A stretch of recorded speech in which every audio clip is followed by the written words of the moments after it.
മരിച്ചുപോയ തന്റെ അമ്മയെ കോൺഗ്രസ് RJD റാലിയിൽ അധിക്ഷേപിച്ചുവെന്ന ആരോപണവുമായി പ്രധാനമന്ത്രി നരേന്ദ്രമോദി. ബീഹാറിൽ രാഹുൽ ഗാന്ധിയുടെ നേതൃത്വത്തിൽ നടന്ന വോട്ടർ അധികാർ യാത്രയിലാണ് തനിക്കും അമ്മയ്ക്കും നേരെ അധിക്ഷേപകരമായ പരാമർശങ്ങളുണ്ടായതെന്ന് പ്രധാനമന്ത്രി പറഞ്ഞു. അമ്മ നമ്മുടെ ലോകമാണ്, അമ്മ നമ്മുടെ അഭിമാനമാണ്. പാരമ്പര്യം നിറഞ്ഞ ഈ ബീഹാറിൽ കുറച്ചു ദിവസങ്ങൾക്ക് മുൻപ് നടന്ന സംഭവം ഞാൻ സങ്കല്പിച്ചിട്ട് പോലുമില്ല. ബീഹാറിലെ RJD കോൺഗ്രസ് വേദിയിൽ നിന്ന് എൻ്റെ അമ്മയെ അധിക്ഷേപിച്ചു. ഈ അധിക്ഷേപങ്ങൾ എൻ്റെ അമ്മയെ മാത്രം അപമാനിക്കുന്നതല്ല, ഇത് രാജ്യത്തെ അമ്മമാരെയും സഹോദരിമാരെയും പെൺമക്കളെയും അപമാനിക്കുന്നതാണെന്ന് നരേന്ദ്രമോദി പറഞ്ഞു. നിങ്ങളെപ്പോലുള്ള കോടിക്കണക്കിന് അമ്മമാരെ സേവിക്കാൻ വേണ്ടിയാണ് താൻ അമ്മയിൽ നിന്ന് വേർപിരിഞ്ഞതെന്ന് പ്രധാനമന്ത്രി നരേന്ദ്രമോദി കൂട്ടിച്ചേർത്തു. 100 വയസ്സ് പൂർത്തിയാക്കി അന്തരിച്ച രാഷ്ട്രീയവുമായി യാതൊരു ബന്ധവുമില്ലാത്ത തൻ്റെ അമ്മയെയാണ് അവർ അധിക്ഷേപിച്ചതെന്നും അദ്ദേഹം പറഞ്ഞു. നിങ്ങളെപ്പോലുള്ള കോടിക്കണക്കിന് അമ്മമാരെ സേവിക്കാൻ വേണ്ടിയാണ് എൻ്റെ അമ്മ എന്നെ അവരിൽ നിന്ന് അകറ്റിയത്.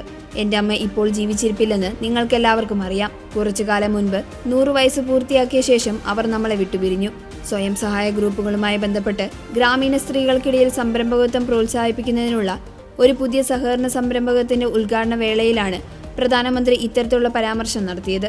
ബീഹാറിലെ NDA സർക്കാർ സ്ത്രീ ശാക്തീകരണത്തിന് നിരന്തരം മുൻഗണന നൽകിയിട്ടുണ്ടെന്ന് പ്രധാനമന്ത്രി കൂട്ടിച്ചേർത്തു.